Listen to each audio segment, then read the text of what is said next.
안녕하세요. 저는 평범하게 살고 싶은 게 유일한 소원이었던 40대 여자입니다. 어릴 적부터 좀 특별한 환경에서 자랐던 탓인지 늘 남들만치만 사는 게 바람이었네요. 오늘은 그런 제 우여곡절 많았던 인생사에 대해서 털어놓아 보려고 하는데요.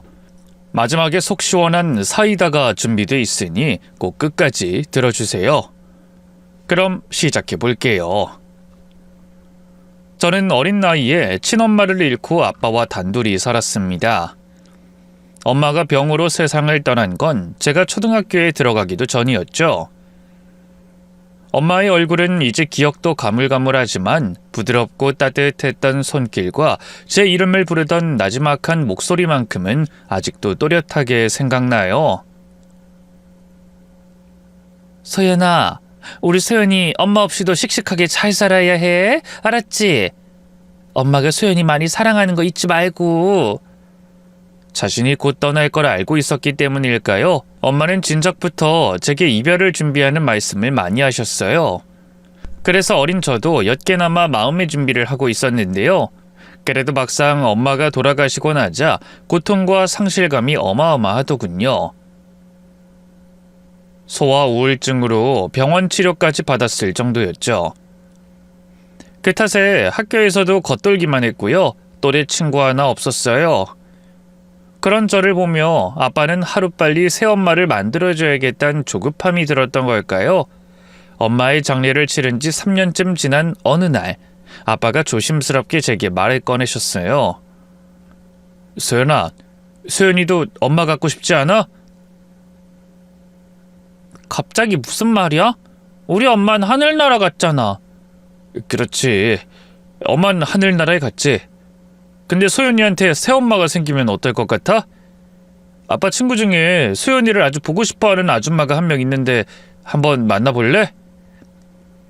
아빠의 입에서 나온 새엄마라는 말이 그렇게 불길하게 들릴 수 없었어요. 그도 그럴 게 어릴 때부터 동화책을 즐겨 읽던 저는 백설공주나 신데렐라에 나오는 계모 이야기에 익숙했으니까요. 제게 계모란 무서운 마녀와 다름없는 존재였죠. 늘 주인공을 괴롭히고 못살게 굴었으니까요. 하지만 아빠 앞에서 차마 싫은 티를 낼 수가 없었어요. 아빠가 제 눈치를 보고 있는 게 뻔히 느껴졌거든요. 그간 아빠가 홀로 저를 키우며 얼마나 고생했는지 알았기에 저는 말없이 고개만 끄덕였죠. 며칠 뒤 아빠가 새엄마를 집으로 데려오셨어요. 사실 저는 사나운 얼굴에 검은 옷을 입은 그런 무서운 존재일 줄 알았는데요. 웬걸 새엄마는 긴 머리를 단정히 묶고 단아한 원피스를 입은 너무 예쁜 분이었어요. 무엇보다 절 보자마자 다정하게 웃으며 손을 내밀어 주셨죠. 안녕, 네가 소연이구나. 만나서 반가워. 앞으로 친하게 지내자. 네, 안녕하세요. 소연이 책 읽는 거 좋아한다며. 아줌마가 서점에서 몇 권 사왔는데 같이 읽을래?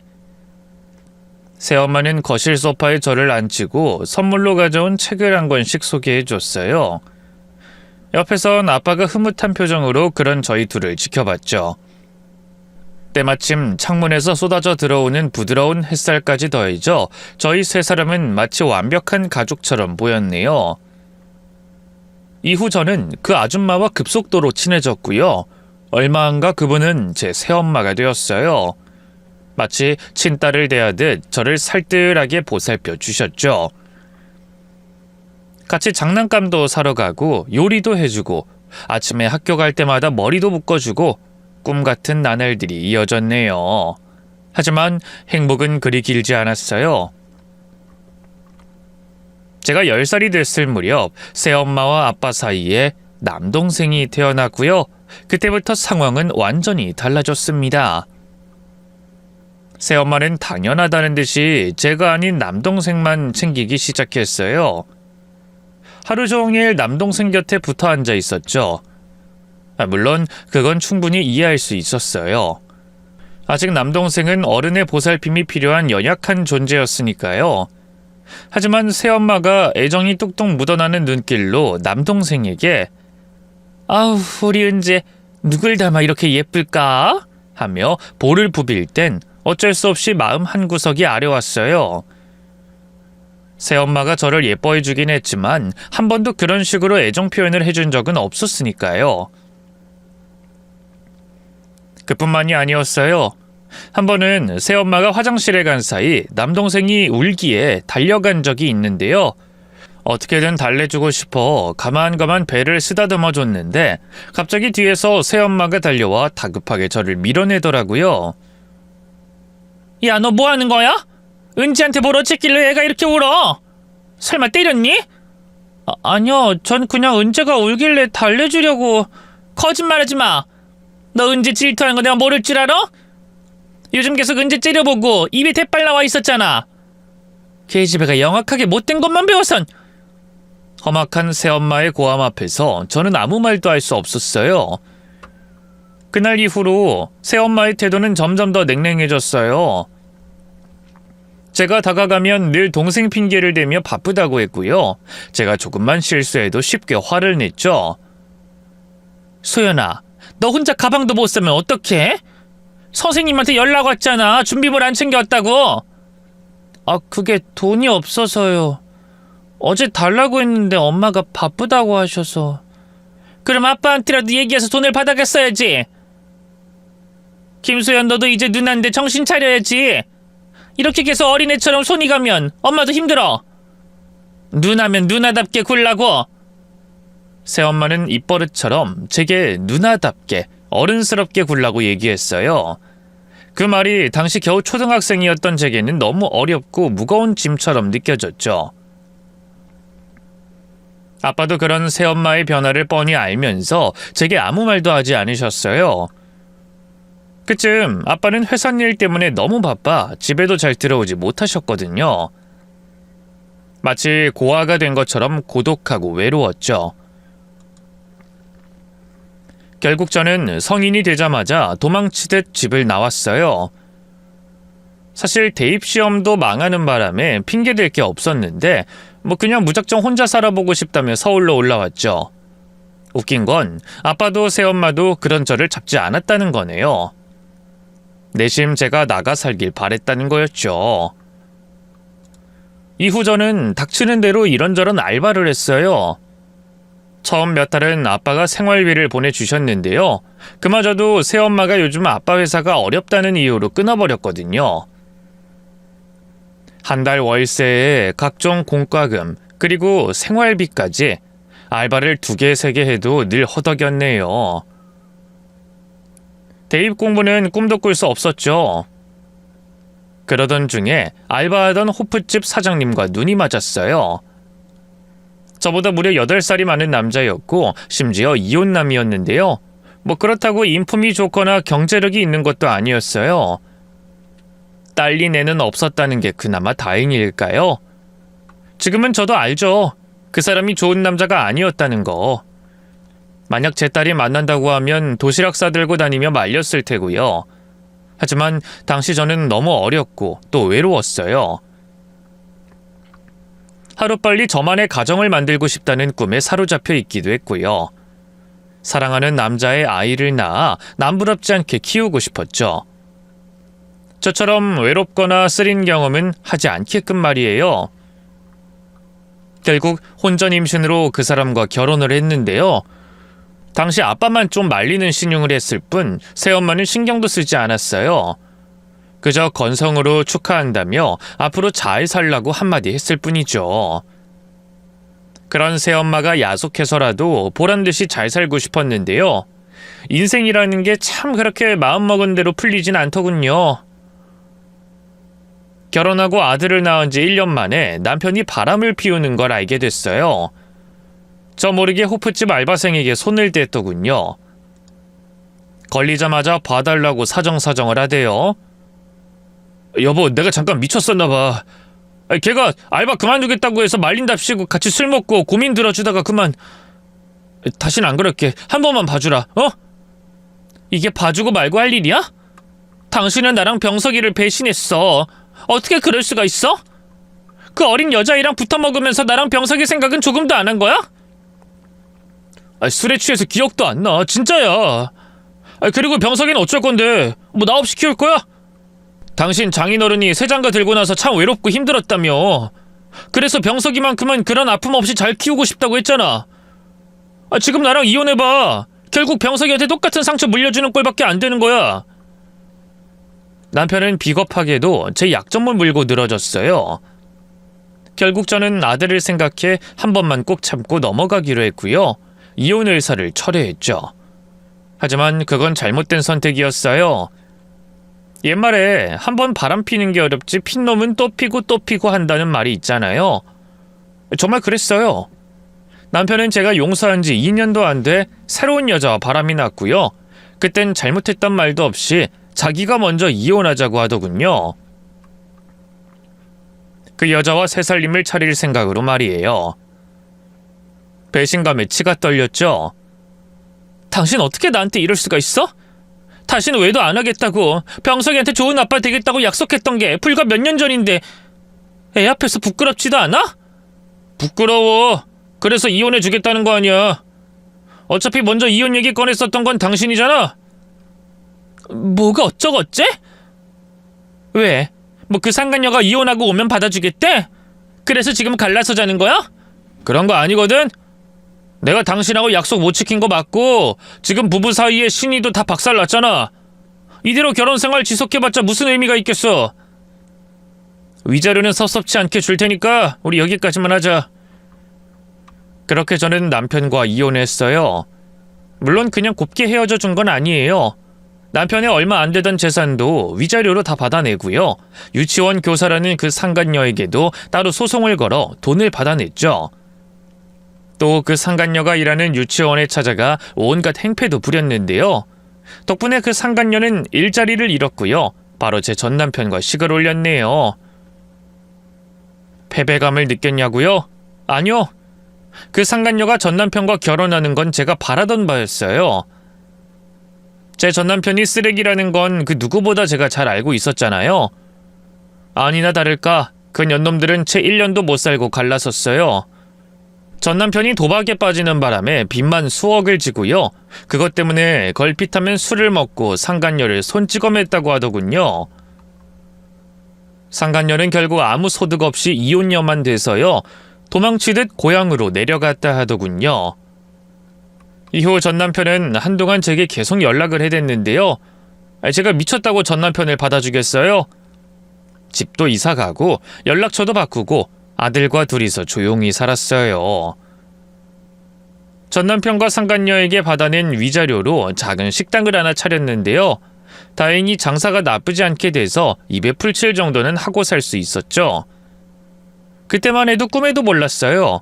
제가 또다시 사랑에 빠질 줄은 말이죠. 그 사람은 저희 가게에 자주 찾아오던 단골 손님이었는데요. 인근 IT 회사에서 일하는 평범한 회사원이었어요.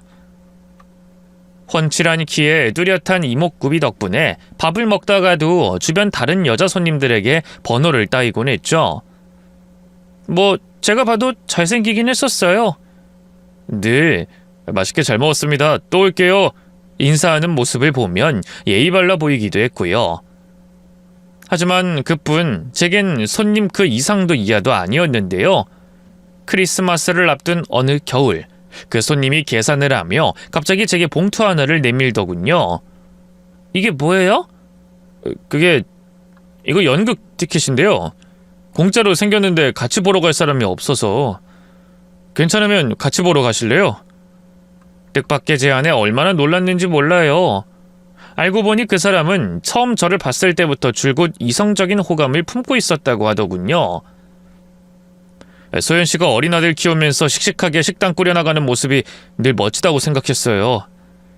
진상 손님들 때문에 힘들어도 항상 웃는 낯이고 친절하고. 괜찮다면 우리 한번 만나보지 않을래요? 진심이에요? 아시다시피 전 이혼녀에 애도 있는데. 그래서 저도 제 마음 접으려고 노력 많이 했는데요. 소연 씨가 흠이 있다는 게 아니라 저희 처지가 너무 다르니까 소연 씨가 절 부담스러워할까봐. 하지만 이 사람 마음이라는 게 어디 그렇게 이성적으로 정리가 되나요? 저 소연 씨 놓치고 싶지 않습니다. 부디 소연 씨도 긍정적으로 고려해 주세요. 솔직히 설렌 건 사실이었어요. 그렇게 허우대 멀쩡하고 잘생긴 남자가 저 좋다고 하는데 어느 여자가 마음이 움직이지 않겠어요. 하지만 현실적인 여러 가지를 생각해보니 결국 거절할 수밖에 없더라고요. 무엇보다 아들이 마음에 걸렸죠.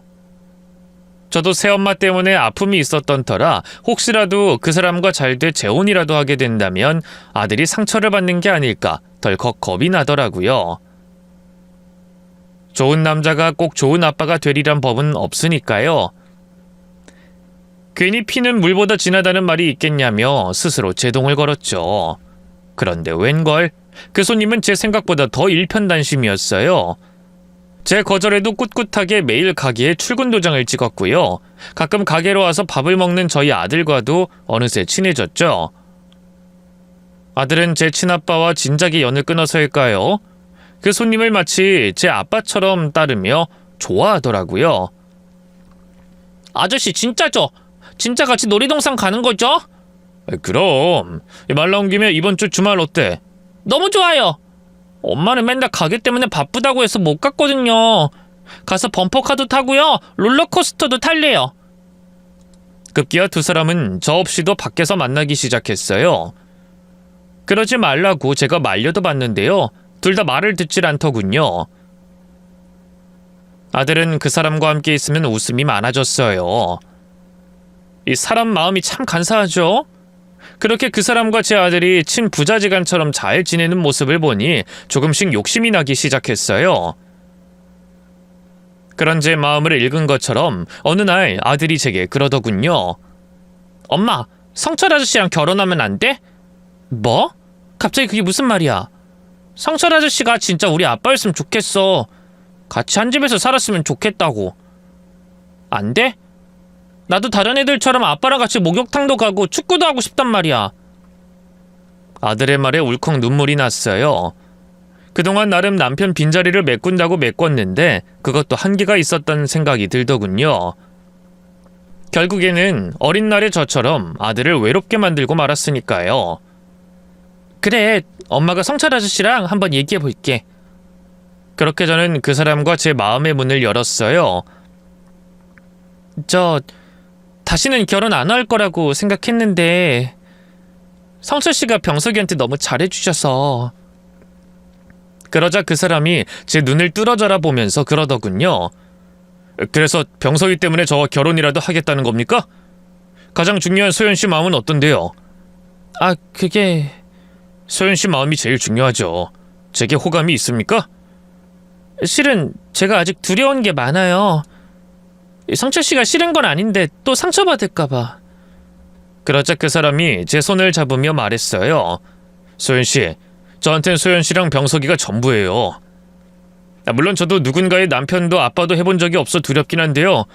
그래도 그런 두려움도 함께 나눌 수 있는 사람이 소연 씨라면 전 뭐든 해낼 수 있을 것 같아요. 그 말에 눈물이 팽 돌았어요. 부끄러운 줄도 모르고 그 사람 앞에서 아이처럼 엉엉 울었죠. 그런 저를 달래주던 그 사람도 끝내는 눈물을 보였고요. 그렇게 우여곡절 끝에 저희는 재혼을 했고요. 새로운 가족이 되었습니다.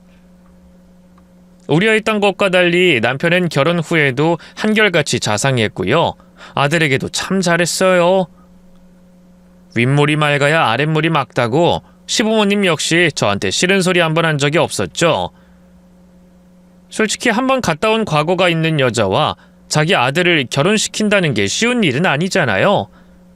그런데도 시부모님은 늘 저와 아들을 따뜻하게 맞아주셨네요. 무엇보다 재혼 후 아들이 참 밝고 명랑해졌어요. 남편을 진심으로 아빠처럼 따르며 행복해했죠. 그런 아들을 보며 저도 처음으로 평온한 가정의 안정감을 느낄 수 있었던 것 같아요. 하지만 한 가지 문제가 있었어요. 바로 저희 친정이었죠. 이혼 후엔 한동안 친정과 왕래를 하지 않았는데요. 남동생의 결혼을 계기로 다시 온 가족이 모이기 시작했어요. 처음엔 좋은 게 좋은 거라고 이 기회에 친정 부모님과 소원했던 사이도 회복하자 결심했는데요. 웬걸? 새엄마는 여전히 제게 냉랭했고요. 남동생네 부부와 눈에 띄게 저희 부부를 차별했죠. 가령 한 번은 친정에서 다 같이 밥을 먹은 적이 있는데요.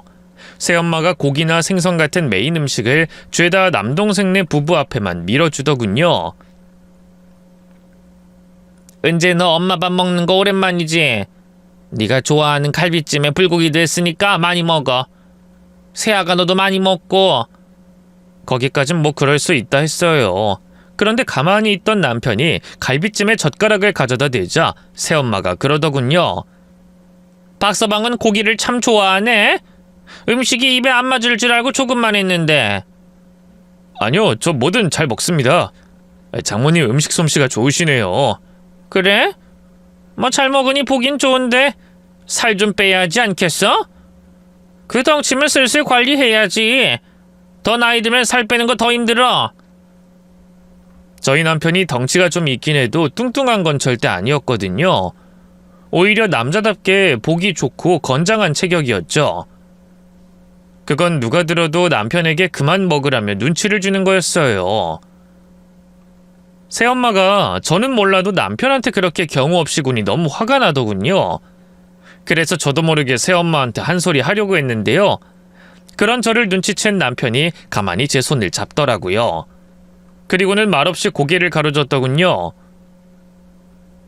남편 역시 새엄마의 태도에 불편한 기색이 역력했지만 저를 봐서 참아주는 게 보였어요. 그뿐만이 아니었어요. 평소 새엄마는 저희 아들에게 먼저 따뜻한 말 한마디 건네주신 적이 없거든요. 생일이든 어린이날이든 선물도 해준 적이 없고요. 그런데 남동생네가 아이를 낳았을 땐 각종 육아용품은 물론이고요. 백화점에서 산 고급 신발과 옷을 한가득 안겨주더군요.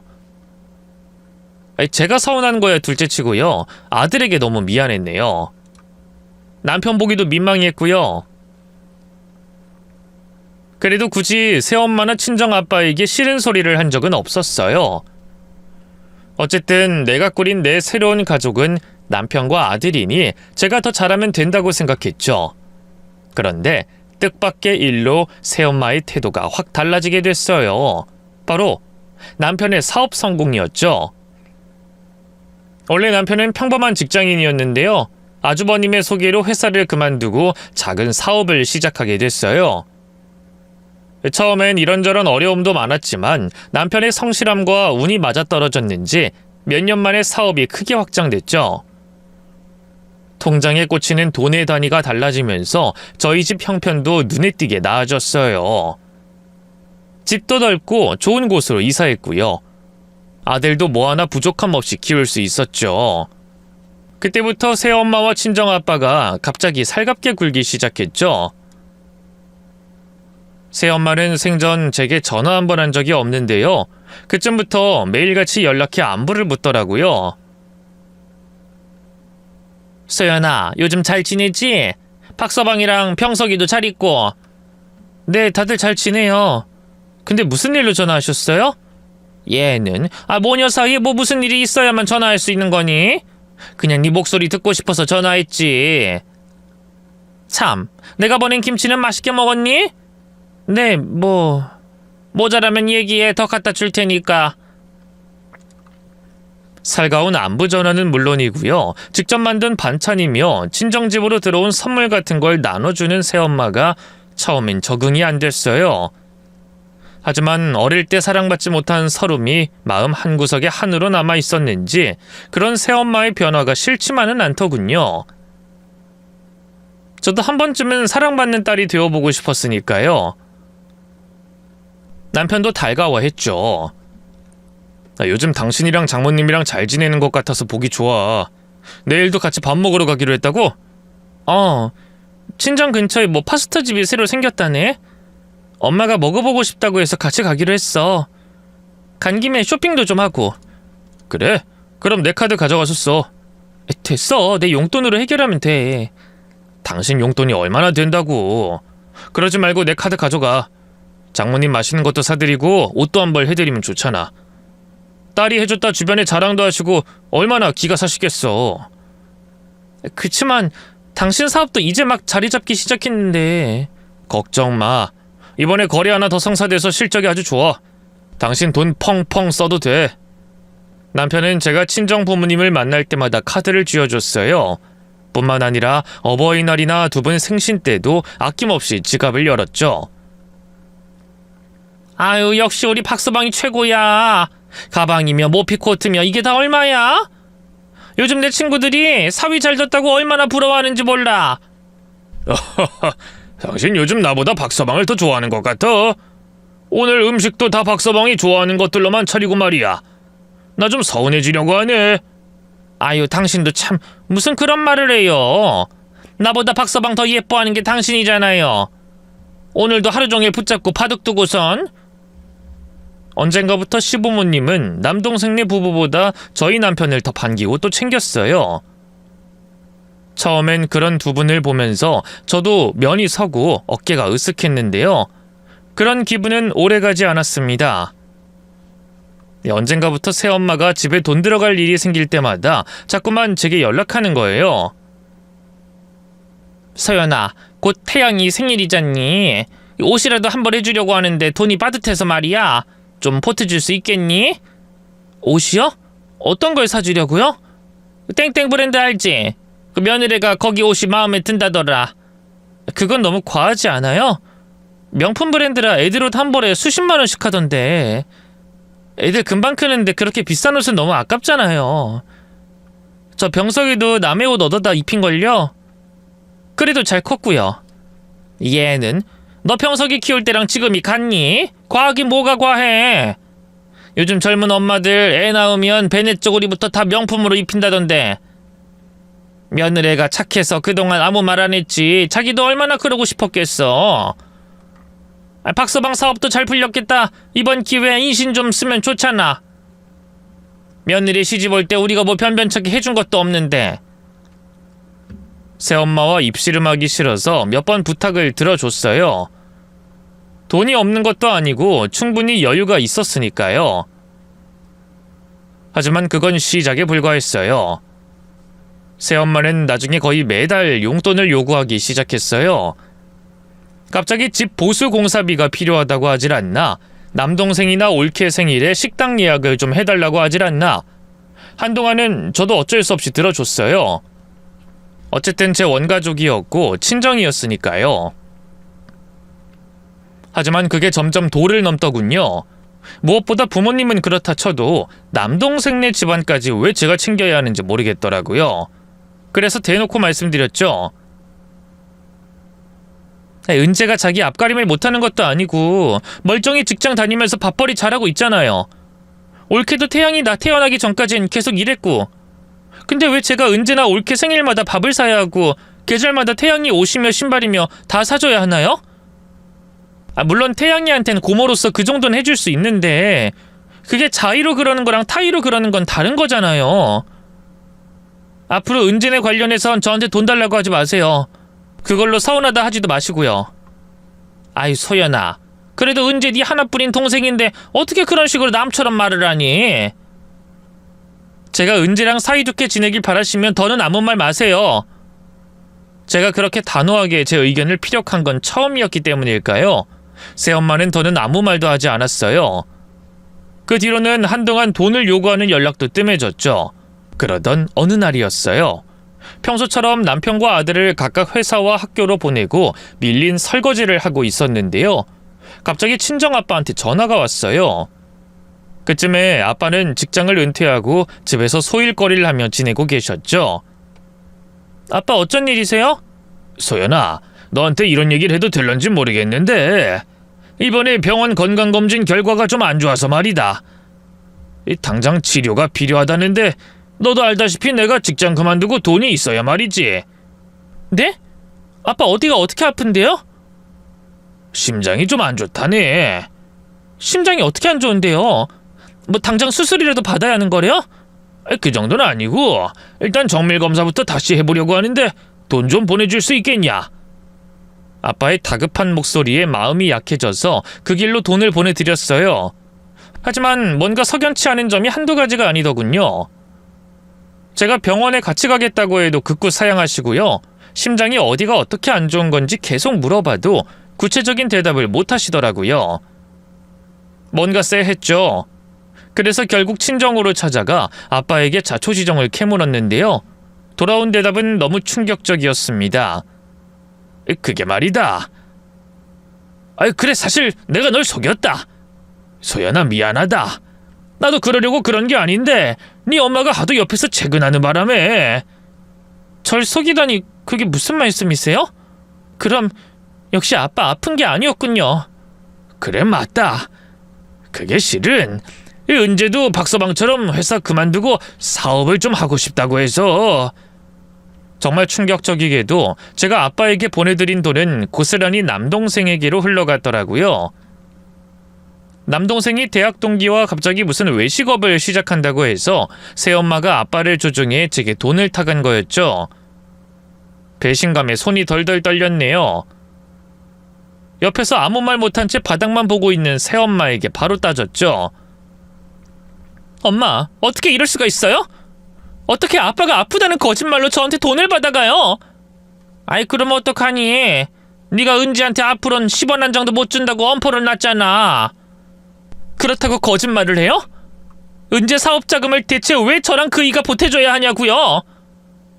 제가 마구 화를 내자 새엄마는 갑자기 울음을 쏟아내기 시작했어요.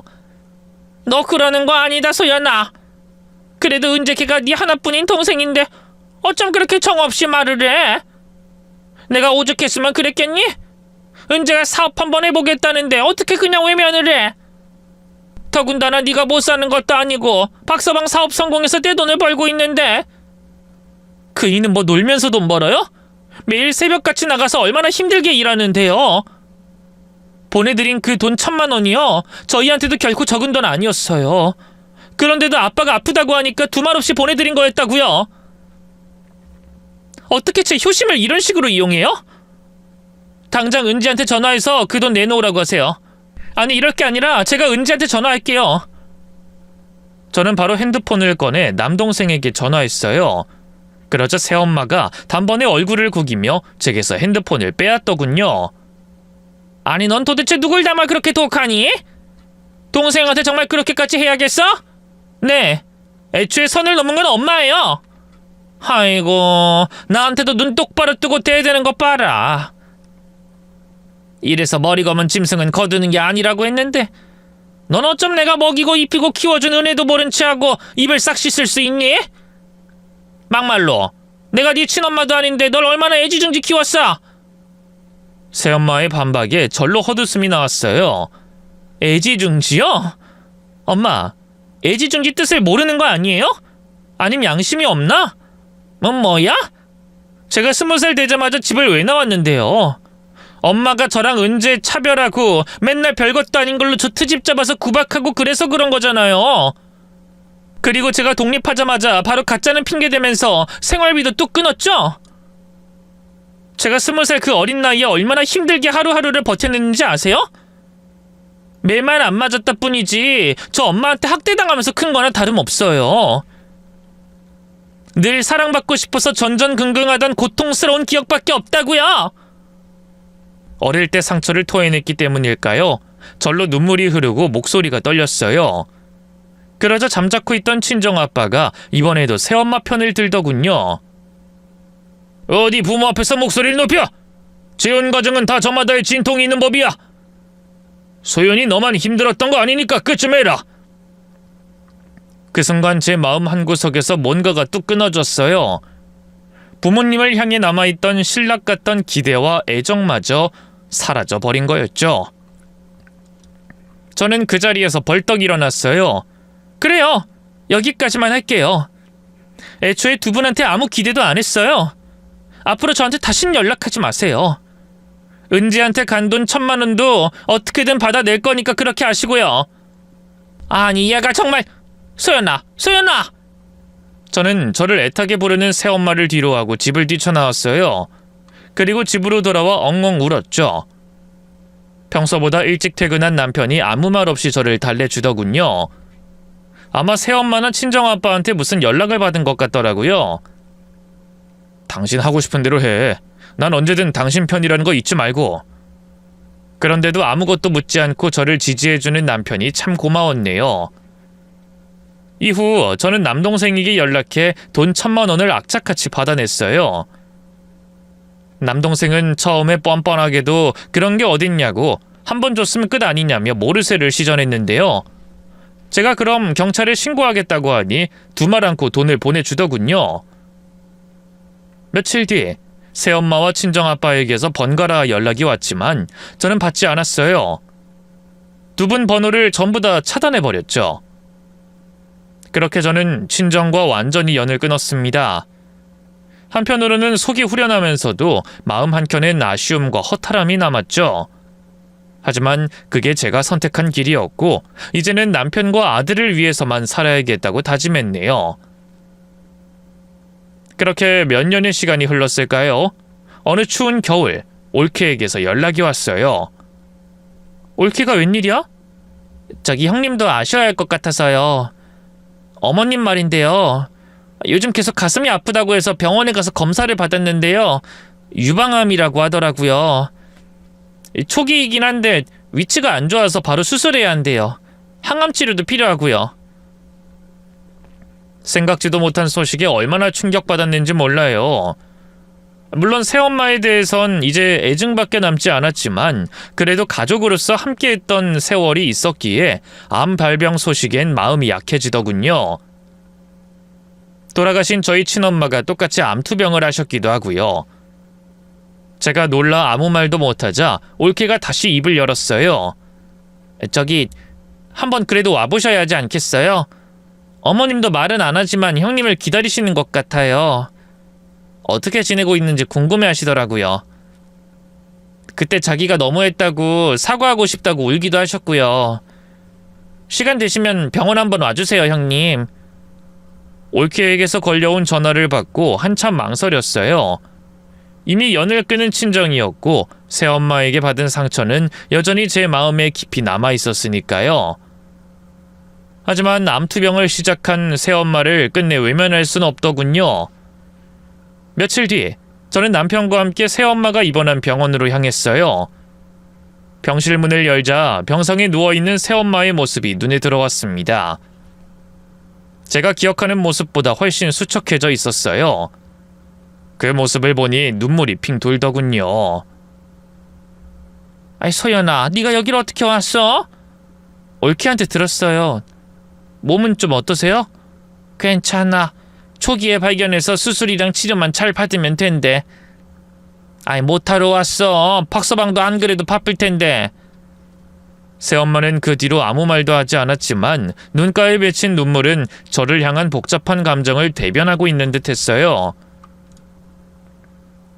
이후 저는 다른 사람들의 만류에도 불구하고 직접 새엄마를 병구안했어요. 새엄마가 수술한 부위가 여자로서 워낙 민감한 곳이기도 했고요. 괜찮은 간병인을 구하는 게 쉽지 않았거든요. 부족한 병원비 역시 남편과 상의 끝에 보태드렸네요. 어느 정도 각오했던 일이지만 아픈 환자를 돌본다는 게 쉬운 일만은 아니었어요. 새엄마는 항암 치료로 힘들어할 때마다 부쩍 짜증을 부렸고요. 그러고 나서 몸이 좀 괜찮아지면 미안하다고 우셨죠. 하루에도 몇 번씩 기분이 오르락내리락 하시더라고요. 저는 그런 새엄마의 곁을 묵묵히 지켰어요. 친정아빠와 남동생네 부부도 물론 돕긴 했지만 주된 간병은 제가 도맡아 했네요. 다행히 치료 결과가 좋아 새엄마는 이르게 퇴원할 수 있었고요. 향후 몇 년간 추적 관찰이 필요하긴 했지만 어쨌든 완쾌할 수 있었습니다. 퇴원하는 날 새엄마가 저를 붙잡고 조용히 그러더군요. 소연아, 정말 미안하다. 내가 어른으로서 너한테 못할 줄 많이 했는데 이렇게까지 날 챙겨줘서 정말 미안하고 고마워. 엄마랑 딸 사이에 그게 무슨 말이에요. 다 괜찮아요, 엄마. 앞으로 그냥 쭉 건강하시기만 하세요. 그날 저는 오래 묵었던 새엄마에 대한 앙금을 조금이나마 덜어낼 수 있었네요.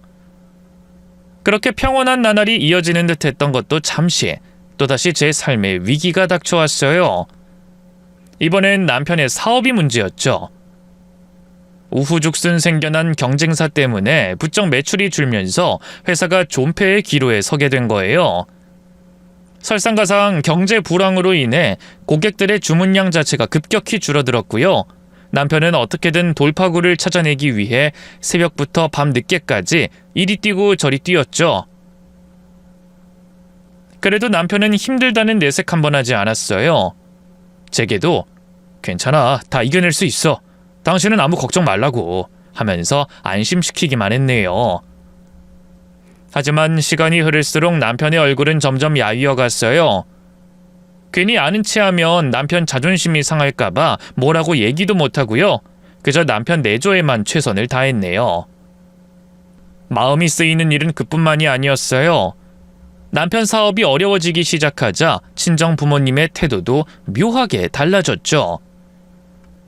새엄마는 퇴원 후 자주 저희 집에 들렀고요. 그때마다 반찬을 한가득 해오곤 하셨는데요. 언젠가부터 점차 발길이 뜸해지더니 나중엔 연락도 잘 안 되더라고요. 한 번은 제가 먼저 연락을 해봤죠. 엄마, 요즘 잘 지내세요? 연락이 없으셔서 걱정됐어요. 가슴 통증이 다시 도진 건 아니죠? 어머, 소연아, 난 괜찮다. 나 그냥 이것저것 바쁘다 보니까. 아, 네. 병석이가 할머니 보고 싶다고 많이 찾아요. 저희가 언제 한번 들릴까요? 오랜만에 엄마가 해준 밥도 먹고 싶은데. 아이고, 요즘은 내가 몸이 시원찮아서 뭘 할 엄두가 안 나네. 다음에 보자, 다음에. 말끝마다 변명만 늘어놓는 새엄마의 목소리는 어딘지 모르게 차가웠어요. 예전엔 남편 칭찬을 그렇게 하더니 이제는 남편 안부조차 묻지 않더군요. 친정아빠 역시 비슷했죠. 아빠, 요즘 건강은 괜찮으세요? 뭐 늘 그렇지. 박서방 사업이 많이 어렵다며? 언제가 그러던데? 아, 네, 요즘 상황이 좀 안 좋긴 해요. 크게 벌었던 사람은 더 크게 잃는다더라. 괜히 무리하지 말고 적당히 접는 것도 방법이야. 아직은 어떻게든 버티고 있어요. 걱정 마세요. 그래, 내가 도울 건 없을 테고 힘내라. 그래도 은재 녀석은 잘 버티고 있으니 다행이지 뭐냐. 친정아빠의 마지막 말이 참 가슴에 남더군요. 아무리 아들과 사이는 같을 수 없다지만 그래도 하나뿐인 딸의 남편인데 어떻게 그렇게 남일처럼 말할 수 있나 싶었어요. 그런 와중에 친정아빠의 칠순이 다가왔어요. 남동생이 전화해선 크게 잔치도 열고 부모님 두 분 해외여행도 보내드리자고 하더군요. 남동생이 하는 사업이야 경기 불황에도 큰 타격이 없다지만 저희는 달랐기에 걱정부터 앞섰죠. 글쎄, 너도 알다시피 요즘 우리 그이 사업이 옛날 같지 않아서 칠순잔치 본격적으로 준비하면 한두 푼 드는 게 아니잖아. 근데 거기에 해외여행까지 보내드리자니 솔직히 좀 부담스럽네. 에이, 그래도 다른 것도 아니고 아버지 칠순인데 대충 했다간 평생 원망 들을걸?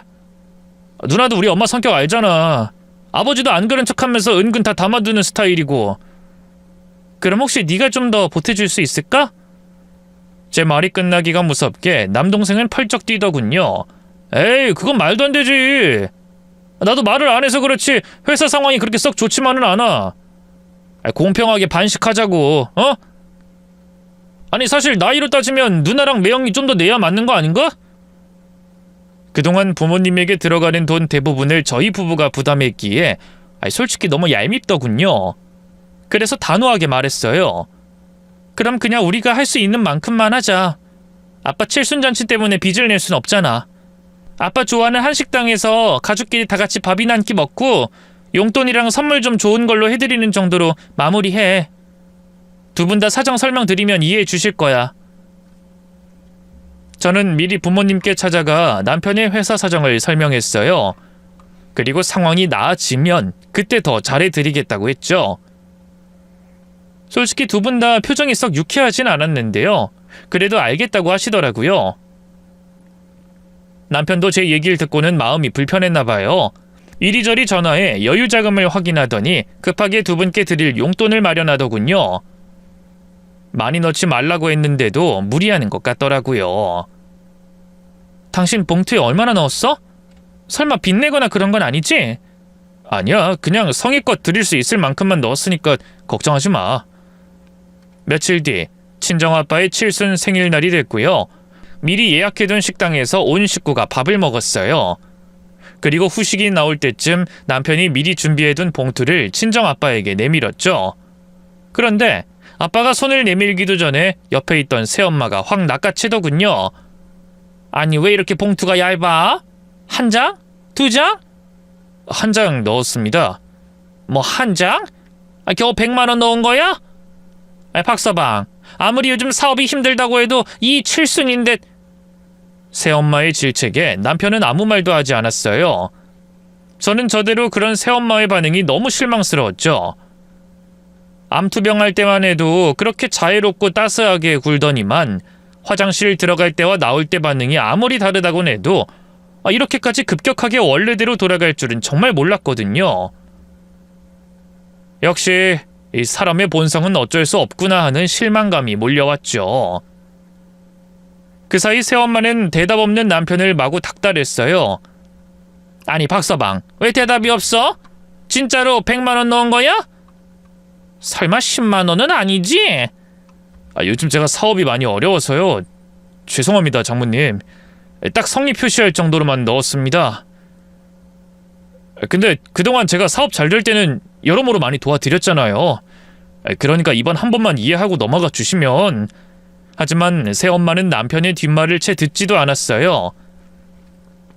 노발대발하며 자기 할 말만 마구 쏟아내더군요. 하! 박서방! 10만 원으로 성의 표시는 무슨 성의 표시? 누구 놀리나?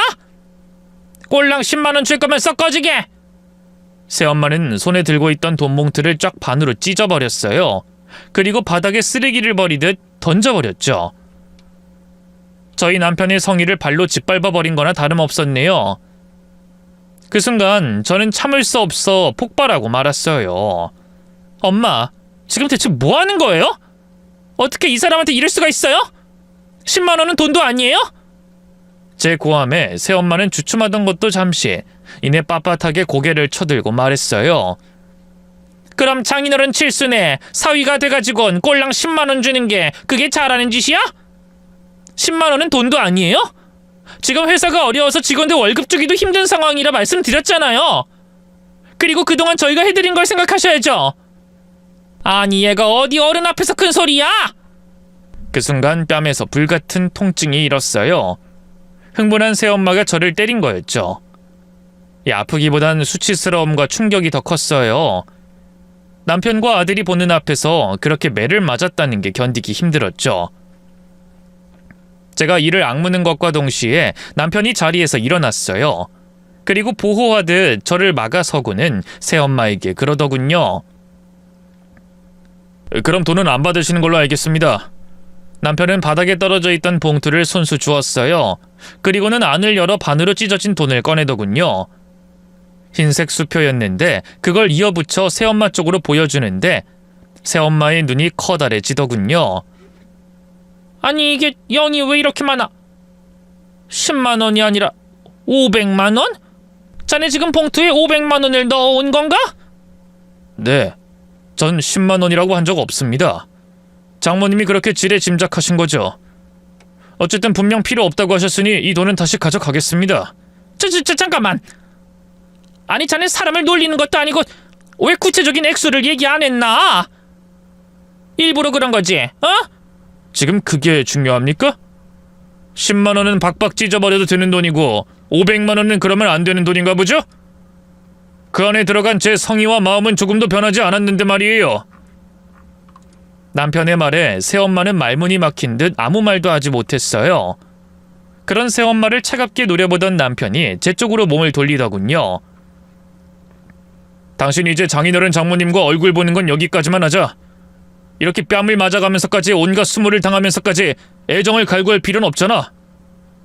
당신한텐 이미 나랑 병석이가 있는데. 그러자 잠자코 있던 아들도 제 쪽으로 다가왔어요. 맞아요, 엄마. 저 할머니랑 할아버지 너무 싫어요. 나나 엄마랑 아빠만 있으면 되니까 우리 같이 집으로 돌아가요. 남편과 아들의 말에 두 눈에서 뜨거운 눈물이 흘렀어요. 하지만 아직 울기엔 일렀어요. 결단을 내려야 했죠. 당신이랑 병석이 말이 맞아. 엄마, 그리고 아빠, 앞으로 저희 다시 보지 말아요. 전 오늘부로 부모가 없다고 생각할게요. 아니, 소연아, 너 지금 그걸 말이라고 해? 이 애비 생일에 뭐? 다시 보지 말자고? 그때까지 잠자코 있던 아빠가 벌떡 일어나 저를 잡았어요. 하지만 전 그런 아빠의 손을 단호하게 뿌리쳤죠. 이거 놓으세요. 다신 아빠 보고 싶지 않아요. 아니, 네 새엄마가 박서방한테 실수한 건 인정한다. 하지만 새엄마도 어른으로서의 성이라는 걸 따지니까. 아니요, 그런 문제가 아니에요. 새엄마는 제가 어릴 때부터 늘 저를 춥고 외롭게 만들었어요. 제가 전 남편하고 살면서 힘들어할 때도 끝까지 외면했고요. 지금 이 사람 만나 잘 살 땐 뜯어먹느라 바빴죠. 아빠도 다를 거 없어요. 방금 이이가 엄마한테 모욕을 당하고 제가 뺨을 맞을 때 아빠는 뭘 했나요? 제가 어릴 때 새엄마한테 구박받을 때처럼 아무것도 한 게 없으시죠. 방관도 죄예요, 아빠. 제 말에 아빠는 아무 말도 못했어요. 동생네 부부 역시 제 서슬퍼런 기세에 눌려 눈치만 봤죠. 저는 남편과 아들을 데리고 보란듯이 그곳을 떠났고요. 그렇게 친정과 완전히 결별을 선언했습니다. 나중에 남편에게 물어봤어요. 사업이 힘든데 돈 500만 원을 왜 마련한 거고 새엄마한테 왜 액수를 똑바로 말하지 않았느냐고 말이죠. 알고 보니 남편도 달라진 친정 부모님의 태도를 다 느끼고 있었대요. 그래서 한번 어떻게 나오나 시험해보고 싶었다고 하더군요. 솔직히 장인어른도 장모님도 늘 필요할 때만 당신을 찾고 그 외엔 힘들기만 했잖아. 그런 사람들을 부모라고 할 수 있을까? 당신은 사랑받을 자격이 충분한 사람인데 그렇게 계속 부모의 그늘 아래서 휘둘리는 게 안타까웠어. 그래서 좀 충격요법을 쓰더라도 그 사람들의 실체를 확실하게 보여줄 필요가 있다고 생각했지. 늘 순하게만 굴던 남편이 그런 방법을 쓸지는 꿈에도 몰랐는데요. 처음엔 좀 충격받았지만 시간이 흐르고 다시 생각해보니 참 고맙더라고요. 남편 덕분에 부모 같지도 않은 그 인간들에게서 벗어났으니까 말이죠. 이후 남편은 성실하게 일해 다시 사업을 일으켜 세웠고요. 저희는 다시 옛날의 윤택한 생활을 되찾을 수 있었어요.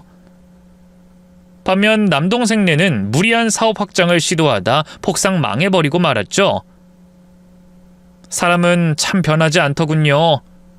그러자 귀신같이 바로 새엄마한테서 연락이 오대요. 받지 않았더니 급기야 친정아빠와 함께 집 앞까지 찾아왔더군요. 저기 소연아, 아직도 엄마한테 화 많이 났니? 집까진 어쩐 일이세요? 분명히 다신 안 보겠다고 얘기했는데요. 그러지 말고 마음 풀거라. 부모 자식 사이가 어디 그렇게 쉽게 끊어지든? 천륜이 괜히 천륜이야? 돌아가세요. 안 그럼 가택 침입죄로 경찰 부를 거예요. 그러자 잠자코 있던 아빠가 새엄마한테 벌컥 화를 냈어요. 이게 다 당신 때문이잖아. 그러게 그때 왜 돈을 찢어선 내가 그 봉투 안에 500만 원이나 들어있을 줄 알았어요? 에이, 얼른 무릎이나 꿇어. 싹싹 빌겠다며. 아빠는 억지로 새엄마를 무릎 꿇렸어요. 그리곤 자기도 그 옆에 무릎을 꿇고 앉아 싹싹 빌더군요. 소연아, 아빠가 잘못했다. 네가 어릴 때부터 그런 상처를 갖고 있는지 몰랐어. 너도 알다시피 아빠가 그땐 일 때문에 너무 바빠서. 이제 와서 그런 변명 듣고 싶지 않아요. 돌아가세요. 은재 사업이 요즘 많이 어렵다. 빚까지 내서 어떻게든 회복하려고 했는데 쉽지 않은 모양이야. 하도 급하다고 해서 우리 살던 집도 팔아 내어주고 얼마 안 되던 적금도 다 깨서 줬거든. 당장 내일 먹을 쌀 한 톨도 없다. 그래도 네가 장녀인데 우리를 책임져야 하지 않겠어? 역시나 부모님은 제게 사과하기 위해 온 게 아니었어요. 당장 경제적인 상황이 어려워지자 또 호구 잡으러 온 거였죠. 얼마나 저를 우습게 봤으면 이럴까 싶더라고요. 그래서 말없이 집 안으로 들어가 소금을 가지고 나온 다음 미친 듯이 뿌려댔네요. 당장 꺼져요! 사람들이 염치가 있어야지 어떻게 자기들을 책임져달래? 자기들은 언제 나한테 부모로서 책임을 다했다고? 썩 꺼져요, 경찰 부르기 전에. 아이고 소연아, 아프다 아파. 그러니까 꺼져요, 썩 꺼지라고. 제 기세에 눌린 친정아빠와 새엄마는 결국 도망치듯 그 자리를 떠났어요. 그리고 한동안 계속해서 돈 빌려달란 연락이 왔는데요. 도저히 견딜 수가 없어 전화번호도 바꾸고 집도 이사를 가버렸죠. 그 뒤로는 친척 어르신들 통해 간간히 소식만 전해 듣고 사네요. 남동생은 결국 빚 때문에 올케한테 이혼당하고 혼자 힘들게 사는 모양이고요. 친정아빠와 새엄마도 반지하 집에서 노인 일자리로 연명하며 근근히 살아가고 있다 하더군요. 반면 저는 행복하게 잘 살고 있어요. 남편과 여전히 금술도 좋고요. 아들도 어느새 다 커선 현재 의사들 공부를 하고 있네요. 혹시 그래도 부모인데 제가 너무하다고 생각하는 분들이 계실까요? 그런 분들은 어릴 때부터 학대당했던 사람들의 마음을 결코 모를 거예요. 부디 넓은 이해를 부탁드립니다. 곧 남편 올 시간이 돼서 여기까지만 써야겠어요. 긴 얘기 들어주셔서 고맙습니다. 모두 건강하시고 새해 복 많이 받으세요.